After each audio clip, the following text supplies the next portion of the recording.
It all started with a flyer, taped on a crooked light pole, bright neon green. "Wanna make $500 a night. Like kids," it said. "Babysitting job, easy money, must be discreet. No questions asked."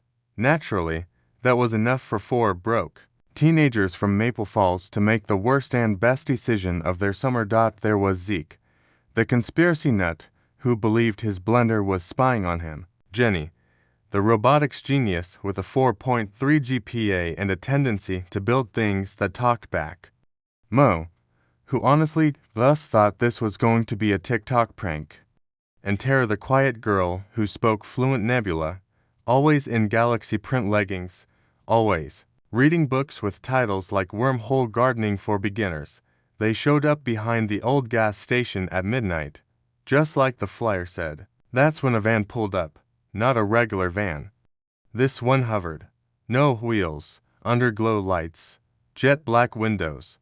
And when the door opened, no driver, just a soft, polite voice that said, "Please enter. Galactic Child Care Protocol initiated." Now, most people would have run, but these were Gen Z teens with no money and too much curiosity. They shrugged and climbed in. Inside, the van looked like Elon Musk's dream Uber. Metal walls, floating chairs, holographic screens, a touch screen, labeled instructions. "Do not panic." Naturally, Mo hit every button. Jenny tried to find the user manual. Zeke attempted to livestream, but his signal died instantly. Tara just stared at the glowing alien script scrolling across the dash. "This isn't Earth language," she whispered. Then boom, the van took off.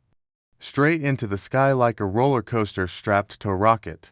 30 seconds later, they weren't on Earth anymore. They were orbiting a glittering pink gas planet. And waiting for them on the floating platform, a 10-foot-tall purple alien wearing an apron. "Greetings, Terran life forms," it said. "You are the babysitters. We are going to yoga. The children are inside. May the stars preserve you." Before they could even scream, the alien vanished in a beam of light. So, yeah, they were babysitting aliens now. Inside the house, a bubble-shaped dome with floating furniture and anti-gravity. Cribs were 5 toddlers. Glurmp, the first, was a floating jelly bean with eyeballs. Could pass through walls and giggled like a blender. Fizzle was an electric baby who shot lightning bolts when annoyed, which was always.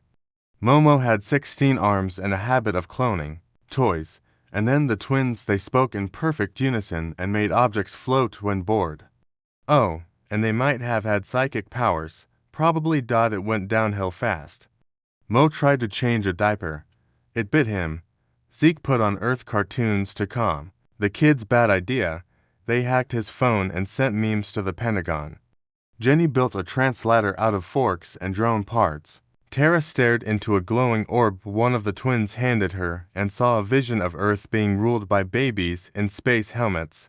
Glurmp duplicated himself. There were now 6 Glurmps. Momo chewed through the walls.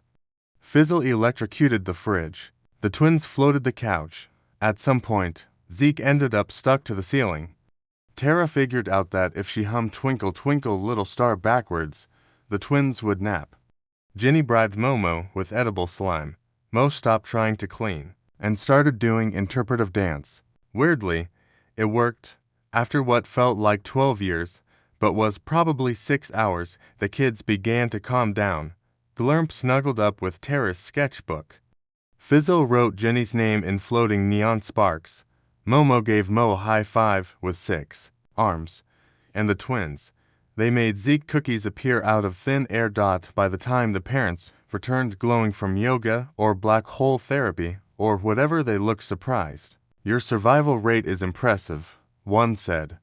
The teens, now covered in sparkles, drool, and space goo, just gave a thumbs up. They were paid in something called universal credits and handed a small glowing cube. "Think of any snack," the alien said. Tara asked for bubble tea. It appeared instantly. Zeke said nachos. The cube exploded. Mo asked for tacos and got taco-shaped pearls of wisdom. Back on Earth, Nobody believed them. Of course not. But every Friday night, that van shows up. And those for teens, they hop in without question. Because babysitting alien toddlers isn't just chaos, it's connection. And yeah, maybe it's weird. Maybe it's dangerous. Maybe it sometimes ends with slime in your shoes. But it's also the best job in the galaxy.